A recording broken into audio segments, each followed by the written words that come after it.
How to use Trust and Will Digital Will properly. Beginner mistakes that cost you. Most people think creating a digital will on Trust and Will is as simple as clicking through prompts, but the surprising truth is that beginners often make mistakes that can lead to disputes, unintended beneficiaries, or invalid documents. The first mistake is not listing all assets. Digital wills only distribute what's included.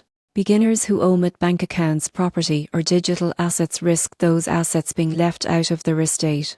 Another common error is failing to name clear beneficiaries. Ambiguity in naming can cause confusion or legal challenges. Beginners should specify full names and relationships to avoid disputes. Many users skip choosing an executor or guardian. Trust and Will allows you to assign these roles. Beginners who don't do so leave critical decisions to courts, which can delay estate administration. Failing to update the will regularly is another pitfall. Life events like marriage, children, or new assets require updates. Beginners who set it once and forget may leave their estate unprotected. Finally, some assume a digital will replaces legal validation. While Trust and Will meet state requirements in most cases, beginners in complex estates should consult an attorney to ensure compliance and avoid errors. To use Trust and Will properly, list all assets, name clear beneficiaries, assign executors or guardians, update regularly, and seek legal advice when needed. Avoid these mistakes, and your estate plan will be secure, clear, and legally enforceable.